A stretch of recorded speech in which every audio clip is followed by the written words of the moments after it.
thank Lawrence Electric, Piedmont Rural. You know, we do this each and every meeting. You see the game day sponsors right there on your table. You know, a lot of people step up to the plate to make this happen today. We put the focus and feature Lawrence Electric, Co-op, Piedmont Rural Telephone Cooperative, and probably the highlight of every Touchdown Club meeting will be so again today. I've already told Tim and JD the most pressure they feel is when Mason and Tracy come up here in a little bit and give the door prizes away. We've capped that off here. Tim Childers and J.D. Fuller, our featured speakers here today. This is our Clemson-South Carolina meeting. Everyone in this room, we love our Blue Hose, the Blue Hose, Coach Spangler, Coach Haltiwanger, the guys are here. But for this meeting, you know, it's kind of you put the focus, you culminate, and that's why they play at the end of the year, Clemson versus South Carolina. And so they have an interest perspective because a lot of times the two speakers who come and speak here in this final meeting meet each other for the very first time on this particular day, but not today. These two, Tim Childers and J.D. Fuller, have been friends for a long time, dating back to Tim's Gaffney years, J.D. with the Red Devils. Their careers span the exact time frame. They played against each other with the Gamecocks and the Tigers. I'm sure they will share a lot of that here today. But join me now as we just give a hand for J.D. Fuller and Tim Childers, who will be our guest speakers. Chris Liner said it better than anybody in a board meeting earlier this year. This Touchdown Club really is the main reason is you guys. It's all about you. This is what we do. If it wasn't for you, this meeting wouldn't take place. Our Crusaders couldn't be here today. They having the battle of the books. Yes, Coach Kirk makes them study hard up there, so they in kind of a little competition, battle of the books, so they wasn't able to get here with the Crusaders. Be a part of this meeting. The Crusaders mean so much to the Touchdown Club, so let them know we shouted them out here today. Okay, Martin? Presbyterian, we all know the situation PC got put in with scholarships. I think we beat that thing to a dead horse. I really believe we do. But you know what? They're our Blue Hose. They are our county college. And Coach Haltiwanger is here today. Blue Hose got a big victory just a couple weeks ago, and they have their final game this Saturday coming up. I hope we can pack Bailey Stadium, but I'm going to ask Coach Kent Haltiwanger if he'll come up now and give our Blue Hose report. Coach Kent Haltiwanger. Thanks, buddy. Appreciate you guys, as always, of having us at the Touchdown Club, and you guys know from the past how important I think Touchdown Clubs are to us. Congratulations, high school guys. You guys had great years. Lawrence County has a couple great high school coaches. All three of them have great men who do a great job with the guys. Appreciate what y'all do. Yeah, we had a great win 2 weeks ago. We backed up a little bit this past week and had a hard time against Charleston Southern. But think about this. We took by the end of the game, 6 scholarship guys and beat a Big South team that had a full complement of scholarships. You talking about coming together as a group to be able to do that? It was something amazing, okay? Then we took all these walk-ons and went to beat a team in the Big South that has a full complement of scholarships. And so it was a great moment, had a lot of celebration. We're going to try to back it up this week. We're going to be playing St. Andrews. They're coming in, they score about 48 points a game. They've scored 70 a couple times, so they score a lot of points. Hopefully we can keep up with them and get us a win. Hope everybody comes out to our final home game. I tried to bring our whole graduating class with us today, and all but one of them came, and I only have 2. We have 3 guys who will be leaving us this year. 2 of them are seniors. One of them's actually a junior graduating early. We left, Zola Davis was coming with us, a running back. He left me a note 10 minutes before he left, said, "Coach, I got a paper due, I can't go." So he's at home doing work. We make him do work too, buddy. Okay, so we left him at home, but I also brought with me Eli Kieseling. Eli, stand up. Eli's been here before. He is from Minnesota. Eli is a 5th-year senior and has stuck with all the issues that Buddy talked about and has stayed with us. He's my leader on offense. He is a center. He pretty much runs the show for us on a Saturday on the field. Eli will be graduating in December, and he gets to go to work. So he'll be working in a couple weeks. Also, Cooper Short. Cooper is graduating early and is going to seminary. He is our long snapper. And I've had the privilege to actually coach him for the last 3 years. And you're talking about an unbelievable person, an unbelievable guy. You ought to talk to him afterwards and just see some of his insights. He and I have some very good conversations about who's going to heaven every now and then. So if you want to talk some religion, that's your guy right there, okay? But we are happy to have our seniors are graduating. We have to have one more shot with them to go out and play. Hopefully everybody comes to see us Saturday, and hopefully we'll have a good game. Thank you, guys. I'm going to bring the Red Devils up next. I understand there's a big meal going on at Clemson High School today. A lot of administration had to be there for it, but Coach got some of the guys here. We're so proud of our Red Devils. So up next is Coach Corey Fountain of the Clemson Red Devils.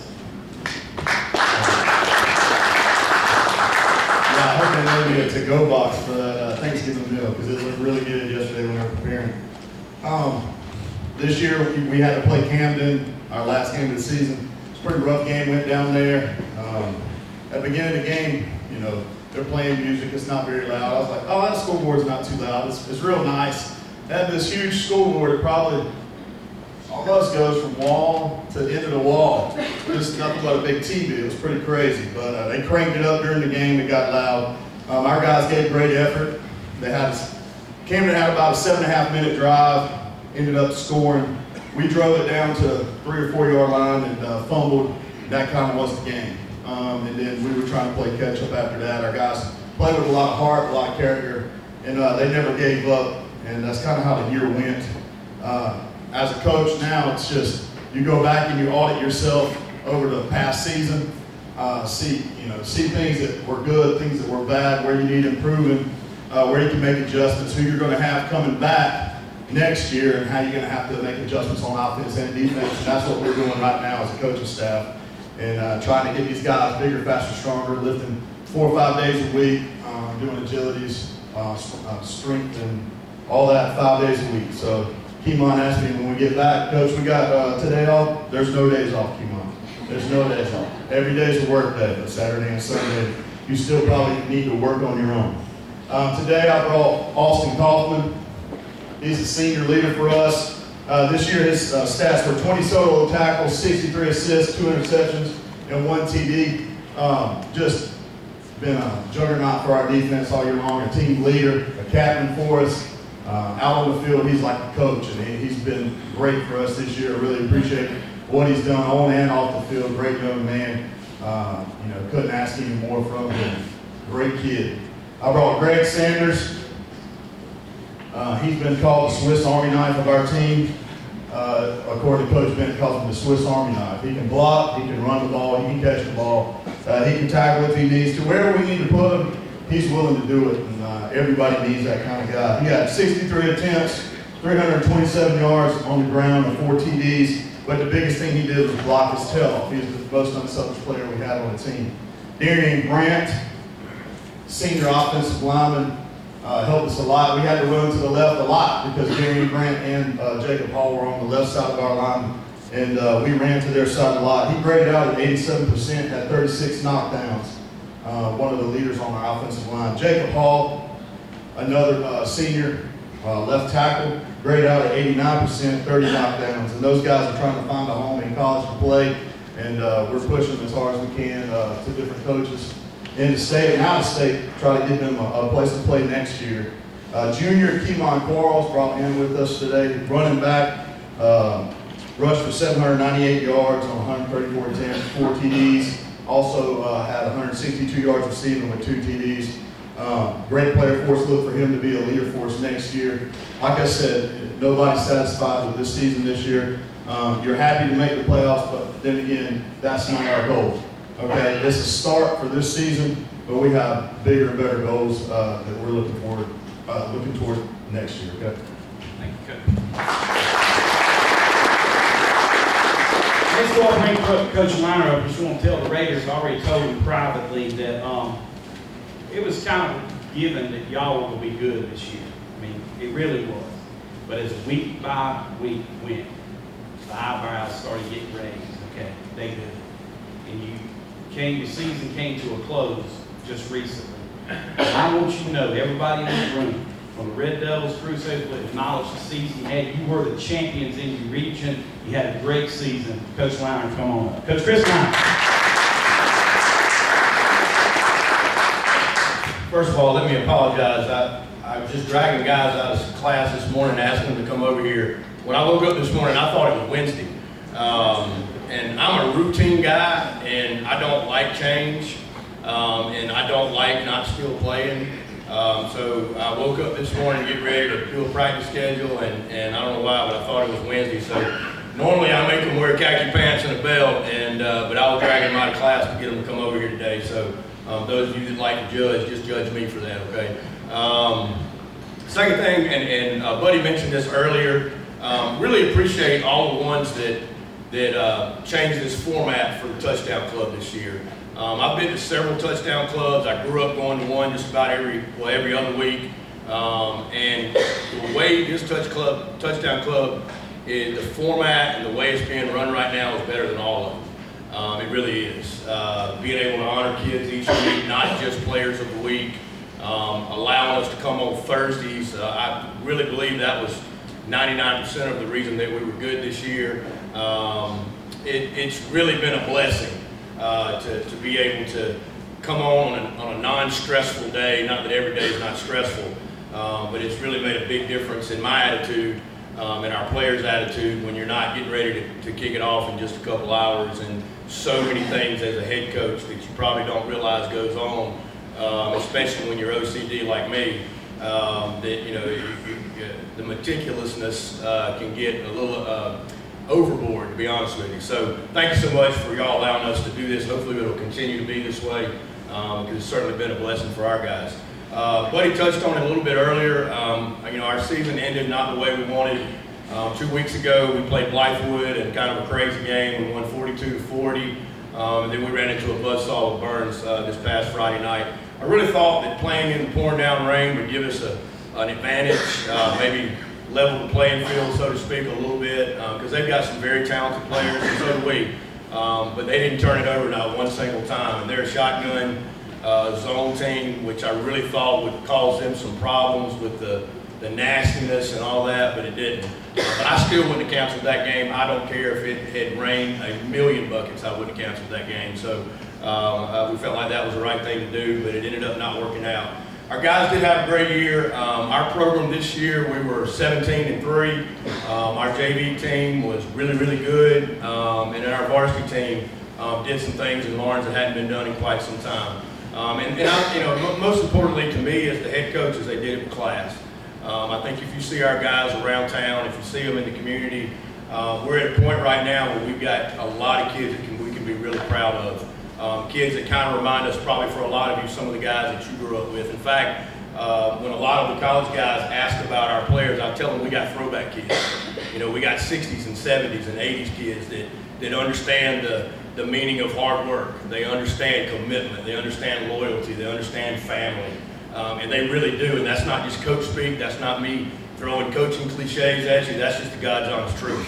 And I think because of that, everybody thinks you got to watch all these clinic tapes and videos and go to the Glazer and the Nike and all this. When it comes right down to it, it's just how hard do your kids work, how much do they love each other, and how committed are they to your town and to the school, and most importantly to each other. And that was the thing that made the biggest difference for us this year.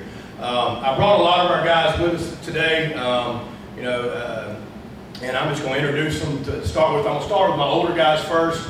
Mark McGowan, if you'll stand up. Mark was one of our senior defensive backs. Mark ended up with 4 interceptions, a truckload of tackles.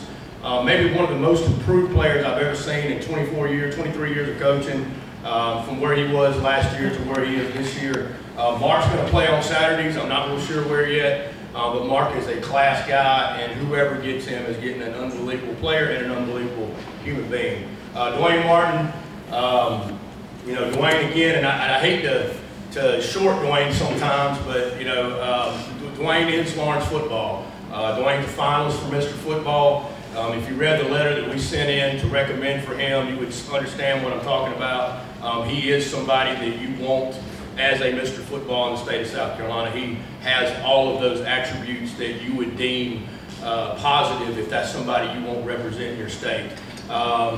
Shrine Bowl kid, he's committed to Louisville.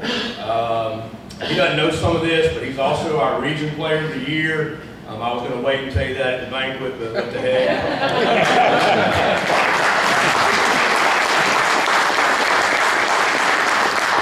IMA Back of the Year. I could keep going, but he deserves every bit of it, and we're very proud of him. Ryan Campbell, this is our 4-year starter quarterback. It's been an unbelievable journey with this young man, and again, he's just, for those of you that know Ryan, you know what I'm talking about. You could probably all come up here and say positive things about him. He is that guy. Just a great guy. Look forward to following him. You know, I don't like the last games because I feel like I'm in the movie Titanic where the guy's drowning and he's telling everybody how much he loves them. You know, because that's not it for us, man. I'm going to follow these kids for the rest of their lives, and I'm excited about what this young man's going to do. Rushed for, what, 920 yards this year. I think 3,000 for his career, something crazy. He's been an unbelievable leader and an unbelievable, just positive guy for Lawrence. Thank you. And then I brought some of our younger guys, and we bring back 14 guys that started last year for next year. So even though we're going to miss some of our seniors that were huge parts of what we do return a lot of guys that played a lot of football. And I brought 3 of them with us. 2 of them are just 10th graders. Jaden McGowan and Ty Todd, if y'all stand up. Zai's our fullback. Jaden was our number 2 receiver this year. These guys are going to be special. Great students, great kids. I think they have a chance to be the next Wayne, just to be honest with you. They're started for us all year as 10th graders, and you know, a lot of positive things for them moving up. Then I brought Nick Humphreys. Nick is one of our starting safeties. Great student, great kid. I love the way he plays. He's kind of a Ronnie Lott guy. He knocked himself out twice this year. Literally tore a muscle off his rib cage, which I've never even seen anybody do that. And it was not from you know, being a dancing fairy. He came downhill and obliterated people. And so it's kind of cool to watch him play because he is that tough, hard-nosed kid that everybody loves. Okay, thank you, Nick. Appreciate you guys. I know I talked too long. Y'all come to hear me. Thank you.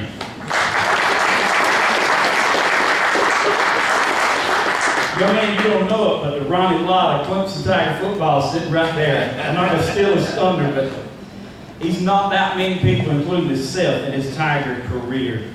I want to thank you, Coach Liner, Coach Fountain, Coach Kirk, Kent. You're the only one still playing. We'll be there Saturday. But we thank y'all for what you mean. You think this is just lip speak, but y'all are the heartbeat of this touchdown club. When we got ready as the board to kind of put this particular day together, it's like, how do we do it? What can make it fun? And you know, sometimes I do put my Red Devil hat on, and I watch the Gamecock speakers that come here year after year after year, and I said, you hadn't brought one yet as good as J.D. Fuller with the Gamecocks. Well, will he come? I said, he'll come. He'll come. Well, what we going to do from the Tiger perspective? Well, it was J.D. Fuller of all people, because Tim Childers and J.D. have been friends for so long. Their high school careers, they played together in the Shrine Bowl. So they literally come out and did that. So what we will do at this time to let these two go, who goes first? We're going to do a coin toss. Somebody can defer to the second half, first half. So if this Clemson, Carolina, I'm going to pick up the most passionate fan I know of either Clemson, Carolina. Austin Kaufman, when you come up, you will flip the coin. Let me tell you, JD, this is the biggest Gamecock fan. He's bigger than you. All right, so come on in front of him. You flip it. Visitor this year is Clemson, so Tim, you call it. And whoever wins will defer or go first. Gotcha. Tails. It is tails. So you want to go first or you want to go second? I really don't care. You got a preference? I got to introduce you first, so hold on. I got to introduce you. I want to introduce this man right here. Tim Childers, born and raised in Gaffney, South Carolina. Both him and JD got called up to the varsity early. This man was literally starting quarterback for the Gaffney Indians in the 9th grade. Tim went on to Clemson, and he played on the very first national championship team of the Tigers in 1981. He was a starting strong safety, and let me tell you, this man could hit, and he could hit, he could hit. Now, in 81, That's a defense that's got Jeff Davis, it's got Jeff Bryant, it's got Williams Refrigerator Perry, the All-Pro College Defense Player of the Year, Terry Kennard. But the heartbeat was Tim Childress. Because what if I told you that was only his sophomore year? He went on in 83 and 84. Tim Childress works now at Westbrook in Cowpens, where he's administrative manager. His wife Donna and him, they were married when he was at Clemson University. He has 3 children, his firstborn when he was playing football for the Clemson Tigers. He is so synonymous with the 1981 national championship season because that game pitted the defending national champion Georgia Bulldogs against Clemson in Death Valley. There was only 1 touchdown scored in that game. And it had to be for whoever defense stepped up to put the offense there. It was a bloodbath. It really was. An interception by Tim Childress put the Tigers in position. Homer Jordan hit Perry Tuttle, and Clemson won that game that day. We all know would go on to win the national championship. In that national championship game, Maurer, a quarterback from Nebraska, he was great. The defense got after him all night. Only one time did the Clemson Tigers get a sack that night against Nebraska. It was Tim Childress who got in there. Ladies and gentlemen, let me introduce you to one of the greatest Clemson Tigers of all time, Tim Childress from Gaffney, South Carolina. Thank you, buddy. Somebody from Gaffney, I've been called a lot of things, but featured speaker is not one of them. And to all you high school coaches, Dan Jones at Gaffney is one of my best friends. So Dan's a good guy, and I'm sure I hope you guys have had a chance to meet Dan. He's just really a good guy. I want to take 1 second. I knew I'd forget if I don't do it now, but I want to thank JD for inviting me. JD and I haven't seen each other a lot in the last 20 years or so, maybe 2 or 3 times, but that's one heck of a guy right there. And I know he's a local guy, but I'm telling you, the first day or 2 that I met JD at the Shrine Bowl, I knew I'd like to play with that guy. I'd like for him to be my teammate. And I know that JD was a good teammate for all the rest of the Gamecocks. But, and I wish he had to come to Clemson, but JD chose not to.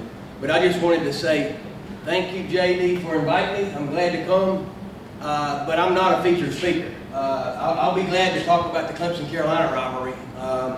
But before I get into that, I got a few things that I wanted to say because Buddy told me there would be some high school kids here, and I just want you guys to know, I spent a good part of my career hiring people.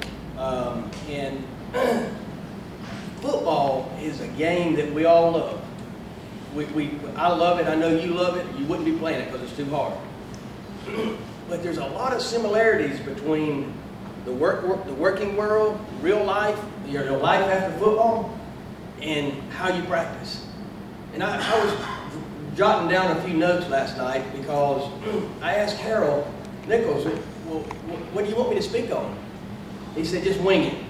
So I knew that if I was going to wing it, I needed to be prepared in case one of my wings fell off. So, but here's something that I thought it came to my heart last night is in football, your coach, I'm sure, is always telling you to have a good attitude. You know what? I'm not going to hire anybody that doesn't have a good attitude. If they don't want to be there, then I don't want them working around me and influencing people in a negative way. And I'm sure the coaches preach that to you all the time. Work ethic. Today's generation, and I don't want to be too critical, but today's generation is a little bit lazy, it seems to me. I have a 19-year-old son, so I know. Some of you guys might know him. He played basketball at Gaffney. Bradley Childress got a scholarship in Newberry, but he chose not to stay. Long hair, started fights during games, practice games. They used to come to PC's camp quite often. But anyway, I got sidetracked. But the work ethic and the attitude, those things are important, not only in football, but outside as well. Coaches always talk about teamwork. It's really important, believe it or not, inside the football team and also in the real world, in the working world. Those things are very important, no matter where you go. And I want to kind of conclude on this topic with one statement. As Buddy said, I was part of a situation in Gaffney when I was a freshman. We were 0-10, and that was a very, very, very unpleasant experience. It was 0-10, but I've also been part of a 12-0 team at Clemson. And I've thought to myself numerous times, well, how do you compare? What was the difference in those teams? You know, both teams had skill. Both teams had skill. Now, obviously, the 12-0 team had more skill, but the 0-10 team had plenty of skill. But we were 0-10. The difference was the leadership, and I'm talking about leadership from the coaching staff and also amongst the team. Every team has a leader. You were probably the leader of the Lawrence team, right? Yeah, every team has a leader. Whether you want to be or not, you're going to be a leader. So somebody will step up and be the leader. But that's what the difference was. The leadership and the culture that we had at Clemson was something that it's just all of a sudden. And it was Jeff Davis. Jeff Davis is the one who started that culture at Clemson, in my opinion. If Jeff told me to run through a brick wall, I'd do it. I would. Now, I was a redshirt sophomore then, so I wanted to make sure I didn't let my teammates down. But that's what was different about it. You know, skill obviously is important. You got to have skill to win. But the difference was the culture and the leadership and the way we worked as a team. And when you look back and you compare those two, that's what stands out to me. So I'll leave you with that. So as you go forward, if you're going to play on Saturday, just remember that. Just remember that. And remember that the rest of your life too. Clemson, USC. I got lots and lots of stories I could tell you. But I'll try to be brief here. But my personal situation was kind of strange. It all worked out. The Lord has a plan for everybody, and it worked out. But there was a time and a period where I didn't think it was going to work out. I went to Clemson on scholarship in '79, same year JD graduated, and left. They forced us to go to second session summer school to get acclimated. So we did that. And my high school sweetheart spent a lot of time down there with me. And so 2 weeks before the first game, she's pregnant. She's pregnant. So I'm lost. So I'm at Clemson competing with probably 8 people at each position. And I also find out that my girlfriend's pregnant. So I left school. I left Clemson. And I transferred to Appalachian State because I had some connections there. And they allowed me to come be part of that team at Appalachian State.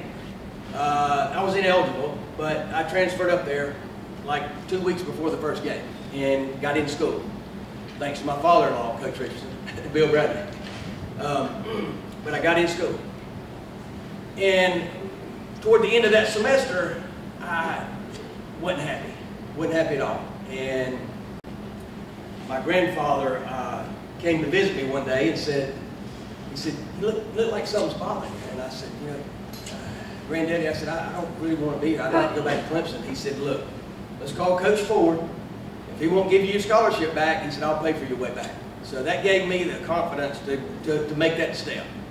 So we did that. And Coach Ford, with a few choice words, said, yeah, come on back. And a few other choice words, he gave my scholarship back. So I transferred back to Clemson in January of 1980. And redshirted in 1980. And so that's how all that unfolded. But I'll tell you another funny story. My wife and I stayed married the whole time we were at Clemson. When we left there, we had a 5-year-old son, 4.5. Year and a half later, we divorced. And stayed divorced 7 years, and then got remarried to each other. So I've been married to the same woman twice. and I have a 39-year-old son, and I have a 24-year-old daughter, and a 19-year-old son. And so it was a good story, but it was meant to be. So Buddy told me that you guys were maybe going to ask some questions, and that's great. So if I talk too long, just let me know, okay? What I wanted to just briefly talk about is something I know you guys will laugh at. Because as I said, Harold didn't tell me what to talk about. He just said, Clemson-South Carolina week, you figure it out, and wing it. But this is a funny story about Coach Ford. When I was in high school, I don't know what the rules were with recruiting, NCAA violations. I don't know any of that. Didn't really care. But Coach Ford, he recruited in the upstate. JD said Mickey Andrews for Clemson recruited in this area, but Coach Ford was my recruiter up in the Spartanburg-Gaffney area.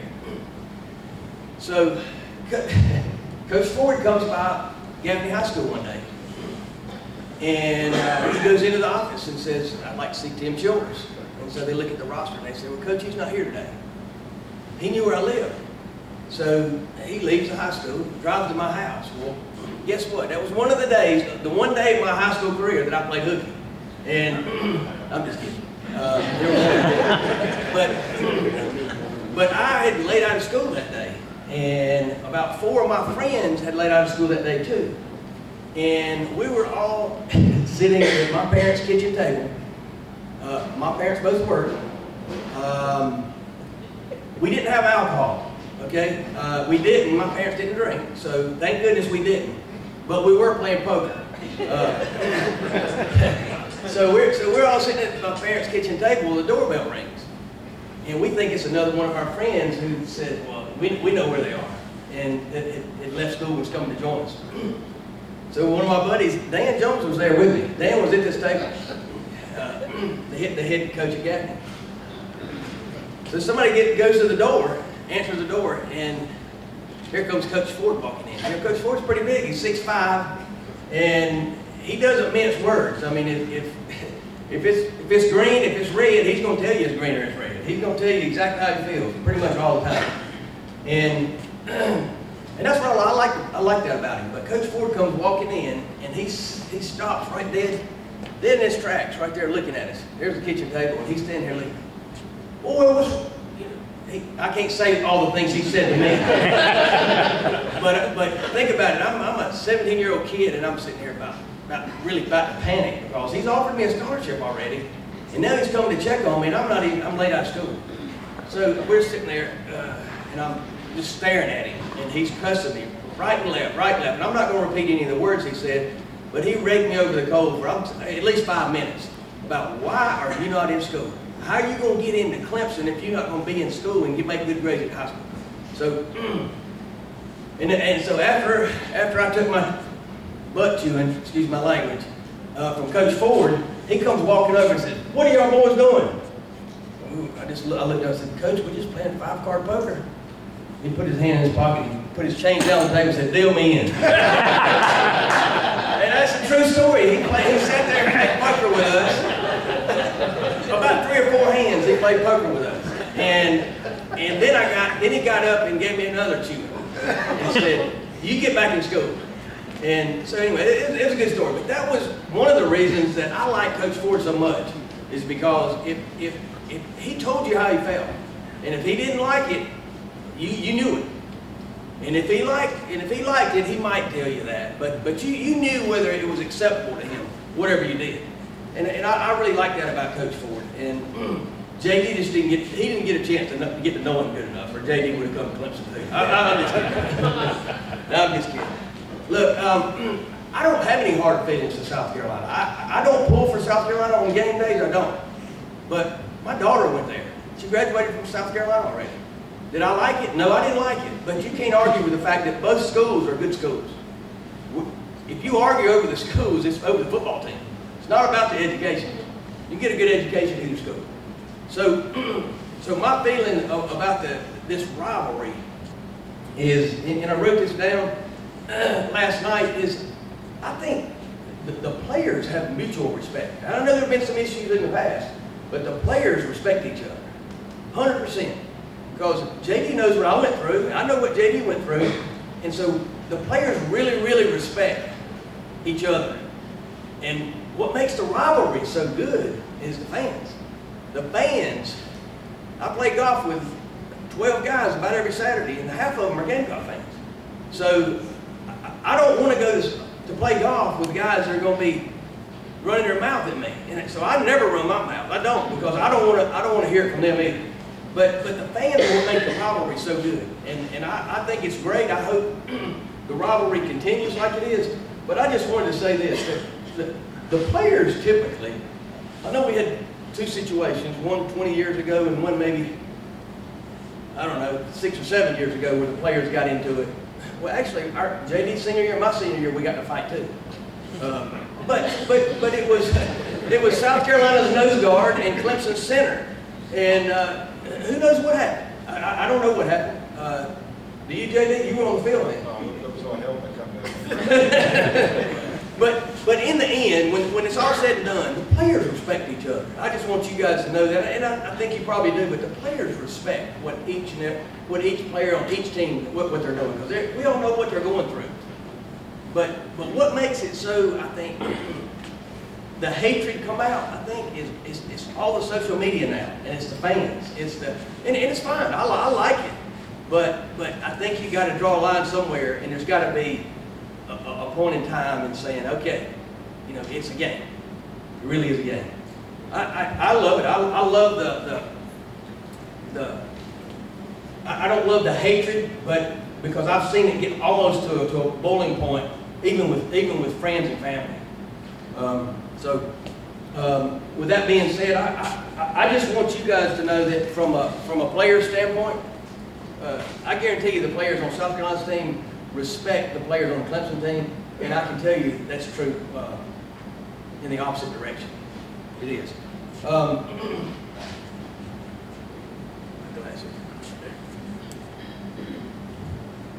don't know if you guys knew it, but this is the first time I've met Coach Richardson back there, and I've heard about him all my life, and I knew he was a good coach.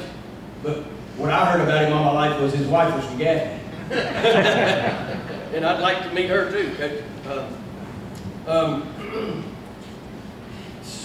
Danny Ford, I wrote a note about Danny Ford. If you guys got questions for me about, as Buddy said, William Perry played on that team, Terry Kennard, I'd be glad to answer any questions that you have.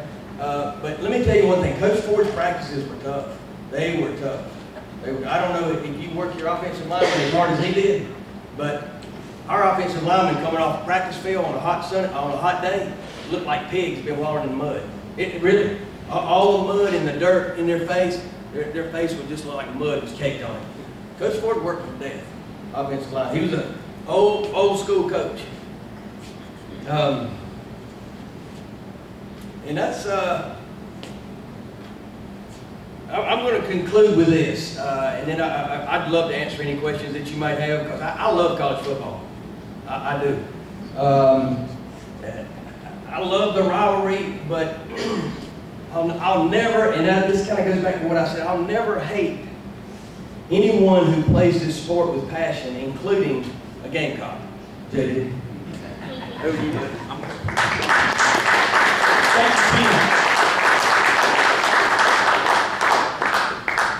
Our next featured speaker, J.D. Fuller, I've introduced him many times. I don't know if you've ever been voluntold anything, but J.D.'s got a big heart. And in years past, and I'm going to do it at this time, the picture on the front of the program, that's not J.D. Fuller. That's Kevin Long of the Clemson Red Devils. And I want to take what probably someone would take as an embarrassing moment and just tell you something.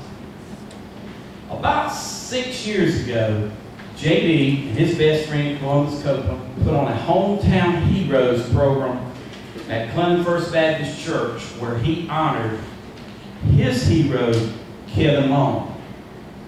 He helped start a legacy group for his basketball coach. JD's the type of man that always likes to give back. So I just want to tell you that when JD seen that, he said, they had to replace me with anybody, I'm glad it's Kevin Long. And Tim has alluded to Coach Richardson being here. You know, we always shout out King Dixon, Coach Ivy so many times. And Coach Richardson, it means a lot, not only to JD, but the entire Lawrence County Touchdown Club, because if there's ever a legend, it's you, Coach. And thank you for being here. But two people that mean even more to JD are here.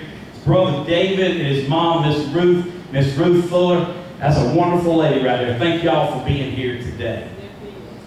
So this time I have to introduce him as a Gamecock. Usually I'm bragging on him for the Red Devils. J.D. Fuller was the leader of the only back-to-back state championship teams in Clemson High School football history. Red Devils have been blessed with 8 state championships, but only one time did they win it back-to-back. We talked about Tim starting very early. J.D. Fuller, in the 10th grade, started for the Clemson Red Devils, and Coach Richardson will agree with this. That was at a time when that didn't happen at Clemson High School. He was special from the very get-go. He's the only Clemson Red Devil ever that's been named a high school All-American. And he went to the University of South Carolina, and as I introduce him, I can tell you, just like many of you, how proud we are as Red Devils when you get in Williams-Brice Stadium and you look on that facade and it's got leading tackler in the history of the University of South Carolina. It's not Sky Moore, it's not Jadavian Clowney, it's our speaker here today, J.D. Fuller. J.D. 3 times in his career had over 100 tackles. 3 seasons he tackled over 100 players. You can actually still go to YouTube and watch videos. And Tim and J.D., I've been blessed to sit up here between them. We've talked about it. Around 82, 83, Clemson Tigers and the Gamecocks were playing. Clemson had the ball on the 1-yard line. Clemson finally scored in a 4-play. J.D. will tell you they still didn't score. But 3 times on the 1-yard line, J.D. Fuller was in the hole. They polled the University of South Carolina team at the conclusion of the 83 season. They said, you look back. You in need. You got to have one person by your side. Who would you want? The Gamecocks said J.D. Fuller. J.D.'s wife Teresa couldn't be here today. His daughters Tiara and Chelsea. He means so much to so many people. And I just want to tell you that J.D. Fuller in 2015, when the state paper rated all the Gamecock players of all time, J.D. Fuller is 5th among the all-time best players in the history of the University of South Carolina. You could argue that he's the greatest Red Devil of all time. I could sit here and talk and talk and talk, but there's one way, David, one way that J.D. wants me to conclude this. Ladies and gentlemen, the pride of Cross Hill, South Carolina, J.D. Fuller.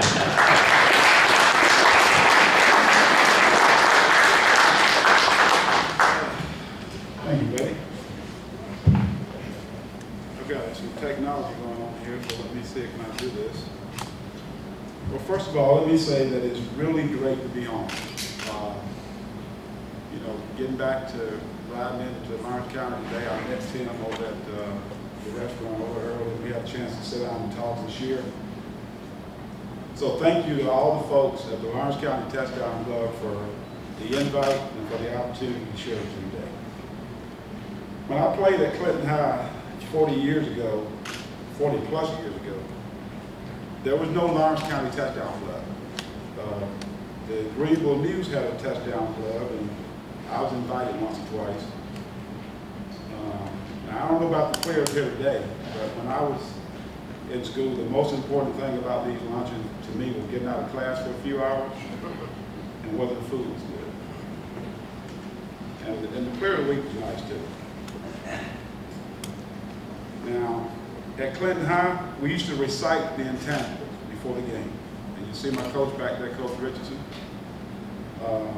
Sayings like, if you don't have time to do it right, when you have time to do it over? Any old nag can start, but it takes a thoroughbred to finish. And winners never quit, and quitters never win. At the University of South Carolina, I also embraced a similar saying from Coach Bale. And it goes, good, better, best. Never let it rest until you're good as you're better, and you're better than your best. Now, I think Buddy mentioned earlier, we won back-to-back state championships at Clinton High in 77 and 78. And we had a 40-year players reunion back in January of this year. And we invited the coaches, and Coach Richardson came. And one of the things that I said at the reunion that Coach Richardson used to always say is to stop listening to the people at the drugstore and the barbershop talking about how good you are. He said, you're only as good as your last play. I'm sure some of you guys have heard that before. Now, and you know the old saying, success is leads not on and rent is due every day. And as Tim said earlier, I've learned also that this mindset is not only good for football, but for every area of your life. My junior year, we were undefeated at Clinton, 14-0, number 1 team in the state, all classifications, and we just had an abundance of talent. My senior year at Clinton, I was captain. The expectations were very high, and we lost the first game of the year to Woodruff, 6-3. I felt like, as a captain, that I had let my team down. And then we came back and won 13 consecutive games and another state championship. Now, Lawrence won back-to-back state championships in the 80s, right? I know some of you guys were probably not born back then. But we were the first to do it in the county. After that season, I was selected to play in the Shrine Bowl, where I met this guy over here, Tim Childress. Tim and my South Carolina teammate elected me captain, or one of the captains of the game, and we beat North Carolina pretty bad that year.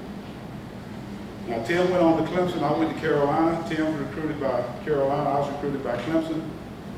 The reason I didn't go to Clemson is because Charlie Pale was the head coach, and he left to go to Florida right in the middle of the recruiting season. So I concluded that Clemson didn't have stability in coaching. And then I went to South Carolina and played for 3 coaches in 4 years.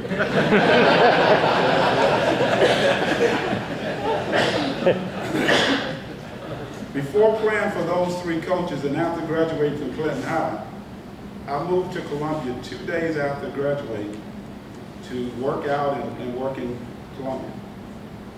Now, I'm from Cross Hill.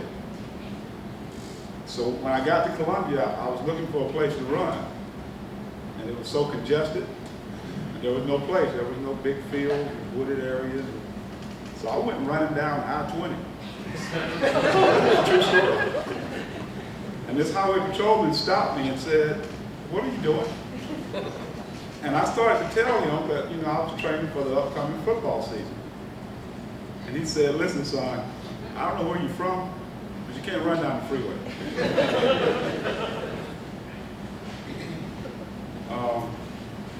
So, you know, you can take the boy out the country, but you can't take the country out the boy, especially in 2 days. Okay?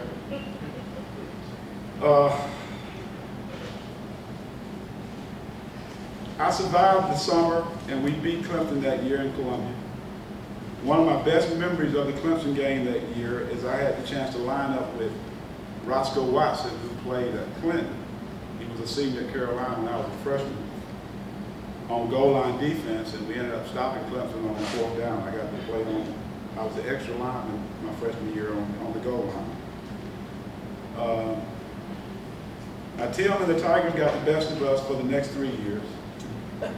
And 10 years later, after playing the Shrine Bowl with Tim, I reconnected with him in 1988 in Gaffney, when Tim was the human resource director for Springs Industry, and I was the director of a USC Upstate alternative school in downtown Gaffney. So when Buddy asked me about a speaker for the day, I immediately thought of Tim. Partly because of the Carolina-Clemson connection, but also, and the Shrine Bowl, of course, but also because in working in Gaffney and being around Gaffney football, it reminded me of Clinton, especially back in those days. Plus, Tim was a heck of a player. You heard Buddy talk about it. My memories of the Carolina-Clemson rivalry as a player is very much different than it was when I actually attended the game afterwards. I never really noticed all the commotion going on in the stands with the fans. But I went to a game up at Clemson, I think in 1988, and there was this guy that was about 90 years old, Clemson fan, that hollered in my ear the whole game, "Cock-a-doodle-doo." I mean, the entire game. And so by the 3rd quarter, I just turned to him and said, "Hey man, do you mind?" And he said, oh, you just mad because they won't let you sleep with the chickens. The other story I got about Clemson is my junior year. We were playing them in Clemson, and we were doing the walkthrough on Friday, and Frank Howard, who was the legendary coach from 31 to 69, Clemson, came down on the field. Frank said, he was talking to this guy from Florida, Earl Johnson, who didn't know anything about the Clemson rivalry. He said, y'all boys had a pretty good year, didn't you, boy? And Earl said, yes, sir. And Frank said, you don't know who I am, do you, boy? And Earl said, no, sir. And Frank said, they named this field after me. And Earl leaned over to him very innocently and said, is your name Death Valley?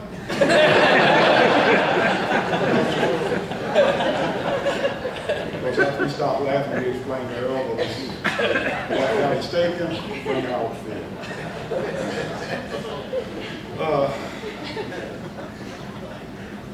Now,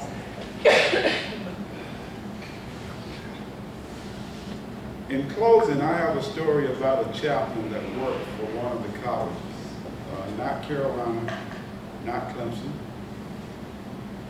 But before I do, I want to ask my mother and my brother Dave to stand. I know buddy already introduced him, but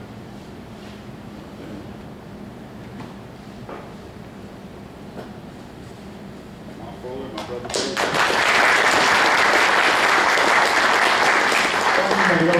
David is a nurse. He has a doctorate in nursing. He works for the, I want to say, Greenville Hospital System, but that's a prison, right? He works out of Greenville some, but he works in the Lawrence Hospital some also. Well, this last story is about the coach and the chaplain. And chaplain went to the coach one day and said, hey, you know, coach, I travel around the country. You tell me what type of player you look for, I can help you recruit. And the coach said, okay, you're going to go out there, you're going to see a guy that get knocked down and you don't get up. I don't want that guy. He said, then you're going to see a guy that get knocked down and you get up, and you get knocked down again and you don't get up. I don't want that guy either. Then you're going to see the guy that get knocked down and you get up, and you get knocked down and you get up, and you keep getting knocked down and you keep getting up. And the chaplain said, okay, coach, that's the guy you want, right? The coach said, no, I want the guy that's knocking everybody down. Thank you all. Appreciate it.